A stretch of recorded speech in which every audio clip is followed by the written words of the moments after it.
What's going on, guys? Welcome back to my channel. Today's video is going to be a lot of fun because Tim Talks Talkies has presented another challenge to the physical media community. And this time, Tim wants to know our favorite movies from the 70s. Now, I did want to take part in this challenge, so I hope this is okay with Tim, because Tim actually requested a top 15 list, even a top 25 list if we wanted to do so. However, I am not really that familiar with a ton of 1970s movies, so I decided to just do a top 10 list. So Tim, I really hope that this is okay. So I think I have a great stack sitting next to me. Some of you may say, Susan, it's kind of obvious, but you know what? Like I said, I'm not familiar with a ton of 1970s movies.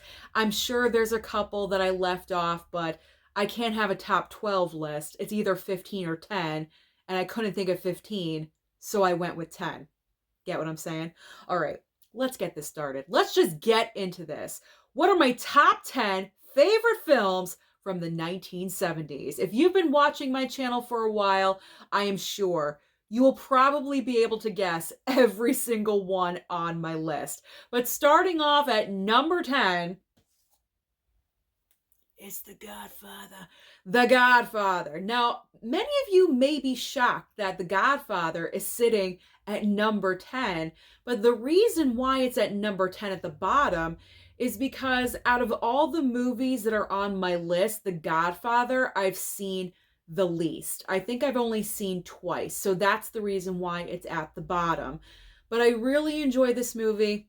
It's right up my alley. It's mafia. It's Italian family. You have great actors giving fantastic performances.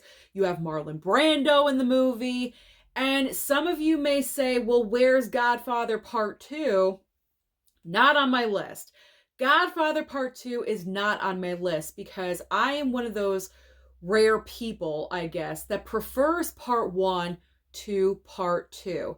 The reason being is that I think with Part 2, it just feels like it runs so much longer than the first one because you have two storylines going. You're in the present with the Corleone family, and then you're in the past with a young Marlon Brando played by Robert De Niro. So because the movie is split up into two different storylines going at the same time, I don't really go for that one. I'd rather have the first one. So I prefer the first movie. I think it's the best of the trilogy, and you gotta have some kind of mafia film in a top 10 list. So it might as well be The Godfather. So The Godfather, Part 1 at number 10. All right, number 9, we're going with The Exorcist. The Exorcist simply because it is certainly the best possession film still of all time. A lot of people have tried to duplicate, replicate, and you can't. Everyone has failed. Sure, we've had some decent movies, decent entries, but nothing that lives up to the iconicness of The Exorcist. What they were able to accomplish and achieve with this film in the 70s compared to everything that we have access to nowadays, and this is still a superior film, says a lot. It speaks volumes. And let's not forget this little girl right here, Linda Blair. She's not a little girl anymore, but back in the day, she was what, 12 when she did this film? I mean, everything that she did in this movie is absolutely incredible. I couldn't even imagine trying to do something like that as a 12-year-old girl. The dialogue she had to say, the actions that she had to do. I mean, it was crass. Like, it was really, really, really gross. There was a lot of grossness to this movie and crassness and just being crude and rude. And she pulled it off. Absolutely pulled it off. So, Exorcist, it's one of the best horror films of all time. Like I said, best possession film of all time and still is. Iconic status right here. So you got to have The Exorcist on your list for top 10 70s films. At least I do. All right, so that's number 9. Number 8, I got to have Scorsese. So I chose Taxi Driver. Taxi Driver, absolutely. Because to me, this is Robert De Niro's best performance. I know he won, I believe, for Raging Bull, but I don't think he won for Taxi Driver. I think he was nominated, but I don't think he won. I could be wrong, but I don't think he won. And if he didn't, that was a shame. Because to me, the way his downward spiral as his character is documented brilliantly by Scorsese is one of the best on film. He starts off like, pretty normal. You think he's okay. Sure, he's a little kooky and off the wall and weird, but that's just Travis Bickle. Like we'll just take him, as he comes. But then as the movie goes on, he just freaking goes downward and weird and psycho and crazy and off the wall, just everything. It's brilliant. Absolutely brilliant. And everything that De Niro improv'd in this movie has become pop culture sayings, like it's just amazing. Absolutely amazing. So this is one of the best movies of all time. Probably a top 5 Scorsese film personally for myself. So I had to put in Taxi Driver. All right. I was kind of long-winded with Taxi Driver, but it's Scorsese. I had to. All right. Number 7. I mean, it's Stallone. Hello. Rocky. You gotta have Rocky. It's a Best Picture winner. This is the ultimate underdog story on screen and also in real life. Because when Stallone was writing the script for Rocky, he was broke. He was borderline homeless, or I think he was homeless at this point. Either Rocky was going to literally save his life, or he was going to die in the gutter. It was either everything or nothing. And thank goodness everything wonderful happened to him because of Rocky. It won Best Picture. It launched a franchise. There's so many things about Rocky that is so wonderful. There's so many aspects. Yes, it's a great underdog story, but also what I love the most about this film is that at the core, the heart of the movie is the love story between Rocky and Adrian. And that is something that I just adore about this movie. You have romance and you also have the sports, the underdog aspect. So this movie is just absolutely wonderful. It's Stallone. I could watch it any day of the week. It's a Best Picture winner. I love it. I love it. All right. I have my notes sitting next to me. That's why I'm looking over like this. Usually know that already, but I figure if anyone's new here, that's why I'm looking over. All right, coming in at number 6. We're almost halfway, or we are at the halfway point. All right, number 6. We're going with a musical. Grace is the one, is the one, is the one. Okay, I'll stop. I don't know if I'll get any copyright, so I'll just stop right there. I won't sing anymore. But Grease has to be on my list. When I was younger, I was literally obsessed with Grease. I was in this musical in high school. I was pissed off that I was not cast as Sandra Dee. I really was. I mean, I didn't even get Jan. What's going on here? I'm perfect for Jan. But anyway, I didn't even get Jan. But I was in the chorus in this musical in high school. It is near and dear to my heart. It was one of the musicals, one of the first musicals that I ever watched in my life. And it's just stayed, man. It's just stayed. This musical never gets old. I've seen it so many times. So many times. I think I wore out the VHS when I was younger. I'll have to ask Mama Blu-ray about that, but I believe I wore out the VHS. I was constantly playing Grease on rotation. I memorized all the songs. I still know all the songs. It's ingrained in my memory. But Grease definitely had to be on this list. No doubt at all whatsoever. So number 6 is Grease. Okay. Top 5. All right, 5th place is Willy Wonka and the Chocolate Factory. This is based off of pure nostalgia. I still remember when my mom introduced me to Willy Wonka and the Chocolate Factory. I believe I watched this for the very first time when I was younger. I had broken my leg and I was homebound and I really couldn't go anywhere. So that's when I was exposed to a lot of movies. And that's where my love of movies began. VHS tapes back in the day. And one of those movies was Willy Wonka and the Chocolate Factory. And I fell in love with it because it was just fantasy and ridiculousness and chocolate. And who doesn't want that when you're like 8, 9 years old? You know what I'm saying? Like, it was just amazing. I thought Gene Wilder was incredible, even though I didn't know what his name was at that time. I just knew him as Willy Wonka. But everything, this is a child's dream come true. This is your ultimate fantasy come to life, that you are able to go to a chocolate factory and potentially win the entire factory. Like, it's just so amazing. So based on pure nostalgia and how many times I've seen this movie, because I've seen it so many times. Like, again, like Grease, that was like my older years as a teenager. But when I was really young, Willy Wonka. Willy Wonka was on repeat. So because of that, it's number 5. It's at number 5, baby. All right. Top 4. Ooh, it's getting exciting. All right. 4th place. You may be shocked that this is in 4th place, but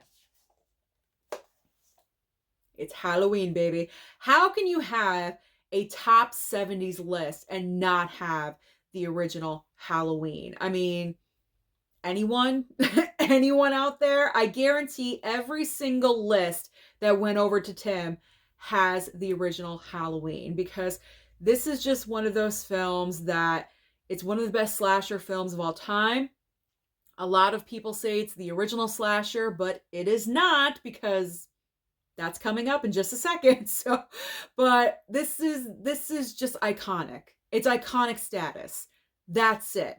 There really isn't anything else that I could say about Halloween. I've talked about Halloween so many times here on the channel, but it gave us the iconic image of Michael Myers. It gave us the final girl of Laurie Strode. Everything about Halloween is great. And I can always watch this and I never get bored of watching it. I never ever do. I always watch it. I'm boring on Halloween. Halloween on Halloween. That's just me. That's how I roll. That's what I do. And it's always entertaining. It's always entertaining. It's just good. It's just good. It's iconic. That's it. That's it. Halloween, iconic, 70s, gotta be on the list. Okay. Now, 3rd place. 3rd place, I chose Black Christmas. This is the original slasher film of all time, because like I mentioned with Halloween, a lot of people say they assume that is the first slasher. No, Black Christmas. This was the first slasher. I think this one came out in 74 and Halloween was 1978. But regardless of which one was first or which one is better, they're both good. They're both on an even playing field, in my opinion. It's very clear that Halloween was inspired by this movie. I really enjoy Black Christmas. I have gotten to enjoy this movie more and more every single year that I watch it. And I feel like this movie really splits people into 2 groups. Either you love it and appreciate it like I do, or people on the other side are bored to death with this movie. Thank goodness I really enjoy it, because there's just something about this film. I don't know, I just really, really love it. And I think what I love most about it is that the killer is not obvious. With Halloween, we know it's Michael Myers. We get a little bit of the backstory in the beginning of the movie, so we know what's going on. With Black Christmas, we have no idea. We don't know what's going on. Who's Billy? Who's Agnes? We don't know. Like, we don't know who Agnes is. Why is he singing that creepy lullaby? We don't even know what the killer looks like. In the entire film, we only see an eyeball in like the crack of a door, And when we see like his arm, when he goes to grab Jess, the final girl, when she's running away down the stairs and he grabs her and she's like, ah, she like screams. We see an eyeball and a hand and a forearm. That's it. We don't know what the killer looks like. It's so creepy. It's very weird at points.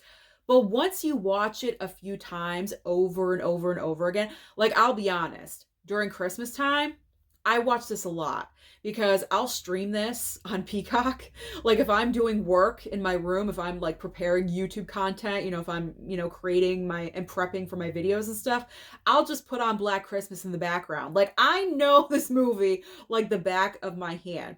But I'm happy that I enjoy it this much because I just think it's just such a good movie. I love the mystery aspect because we really don't get that anymore nowadays. It's like we know who the killer is automatically, or not automatically, but we know what they look like, or we know the outfit that they wear, things like that. But this is a complete mystery, and it's still a mystery. We don't know who Billy is or Agnes. So Black Christmas had to be on my list. Absolutely at number 3. All right, runner up. I love this movie so much. I love it, love it, love it. Let's do the time warp again. Rocky Horror Picture Show. That was a lot. I'm sorry. Rocky Horror Picture Show. I love and adore this musical. It is weird. It makes no sense. It is off the wall and it is crazy. But you know what? It's awesome. To me anyway. It's freaking awesome.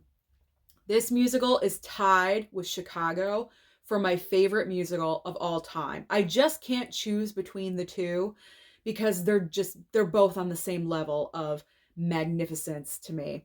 But Rocky Horror Picture Show has great songs, great lyrics, great music, campy performances led by Tim Curry.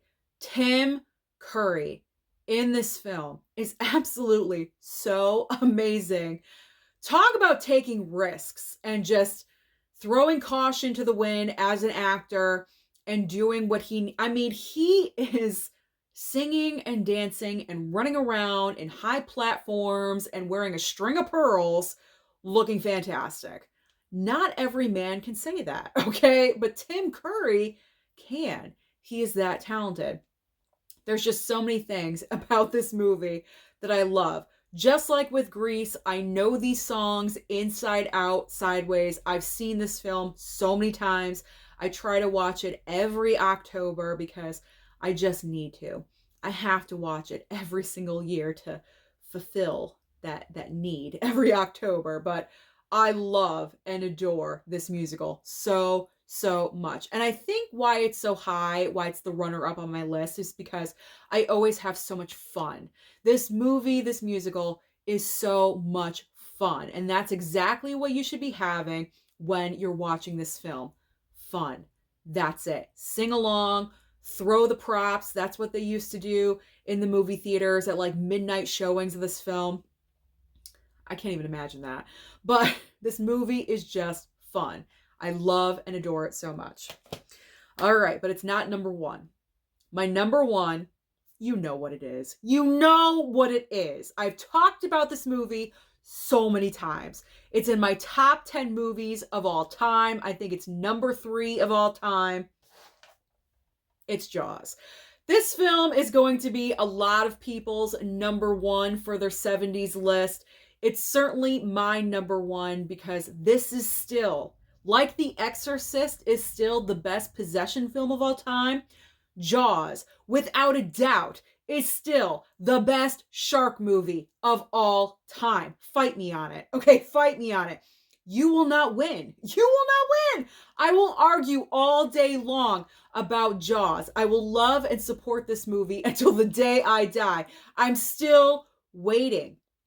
50 years later, I'm still waiting for a movie, for a shark film that will eclipse Jaws. And it's not happening. You want to know why? Because Jaws is practical and everything we get nowadays is freaking CGI garbage and crap. That's why. That's why.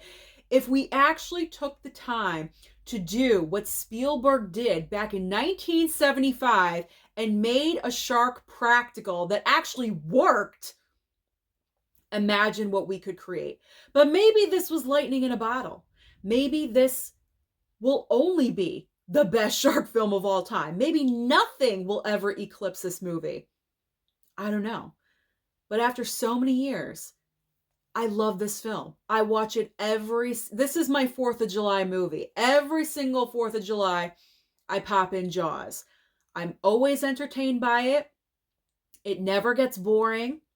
The brilliancy of Spielberg's directing in the movie. You have the bond of the trio of men on the boat. That's like my favorite part of the movie. And I think I've mentioned this before, I love how right up until the last second of the film, it's constant action. Because when those guys are on the boat, the second half of the film, it's going, it's going, it's going. It's constantly going. Up until like 5 minutes left of the movie, things are still happening and it's not slowing down. That's one of the reasons I love this movie so gosh darn much. So that is why Jaws is my number 1 70s film of all time. And it's my number 3 of all time. I just absolutely love Jaws. There we go. And I hope that you guys do too. You got that right. All right. So those are my top 10 70s films.